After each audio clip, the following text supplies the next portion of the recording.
Hello everyone, this is Diana Goodsky. How are you this evening? You know, my internet is out at my house, so I had to, use my phone and Wi-Fi and all that kind of stuff. No, not Wi-Fi, excuse me, data. But I guess that's irrelevant to you. I guess you really don't care.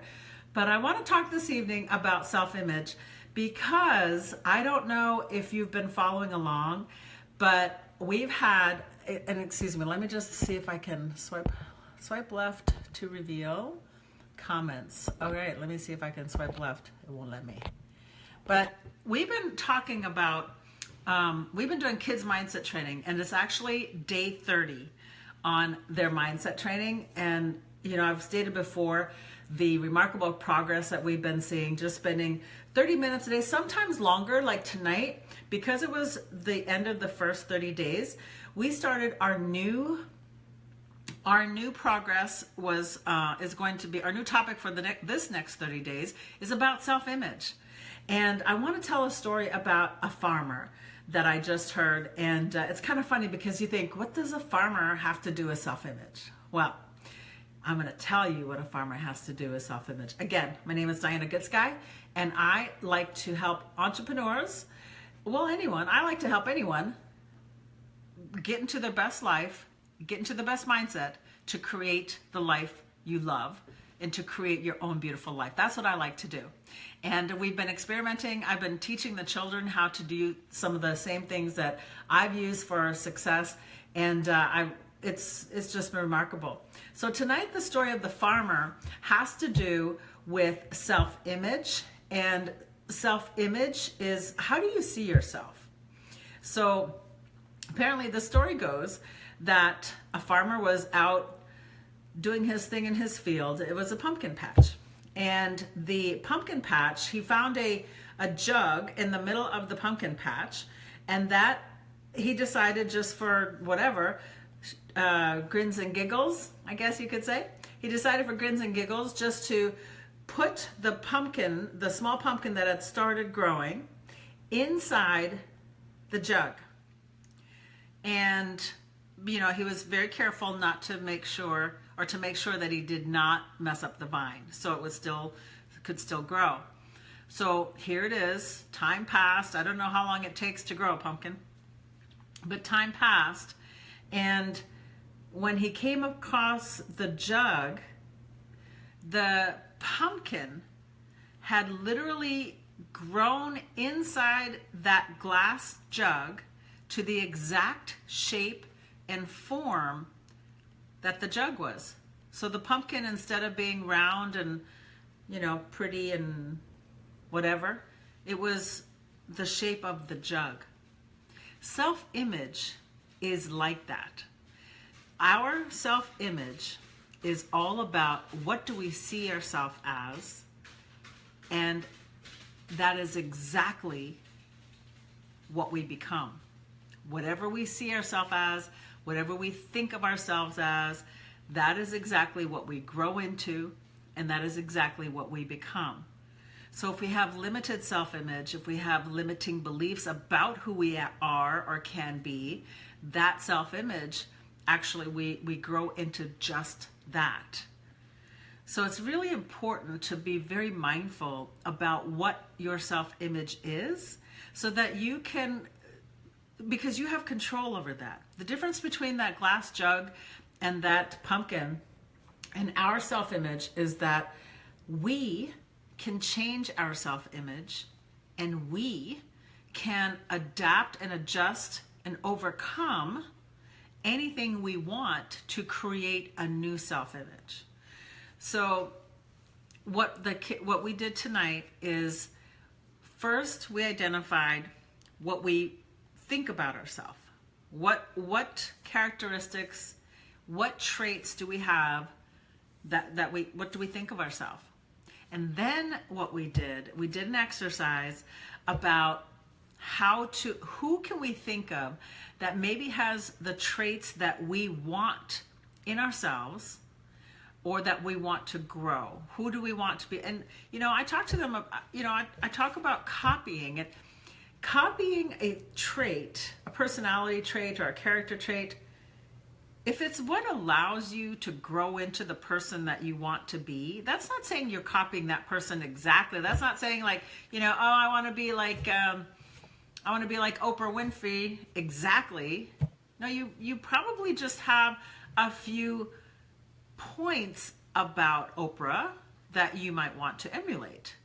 Very different from just copying, but you do want to emulate those character traits. So being able to identify which character trait from who is important to you is the first step in starting to grow into your new self-image. And if you spend some time, so let's pick a character trait of Oprah in that she's impactful. Her work is impactful, it is important. Or say, let's pick somebody less, say you want to, be a positive thinker. Say you want to make good decisions. Who do you know that makes good, swift decisions?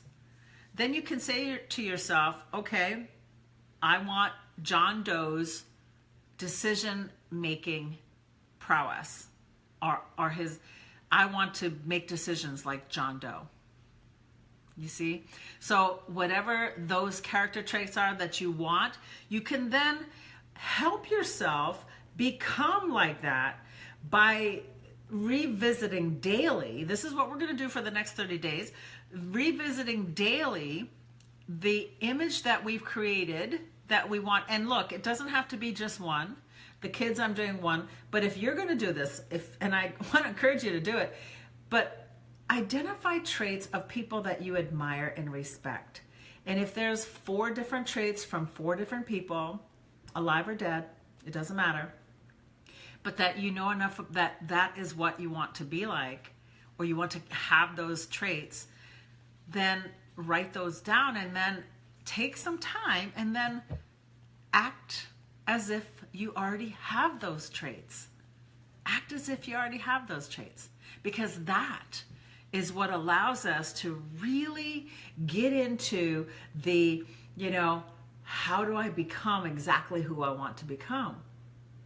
And I want to reiterate here, you've probably heard me say this before, but you cannot accomplish anything on mere hopes and wishes and dreams. You have to really believe that you can.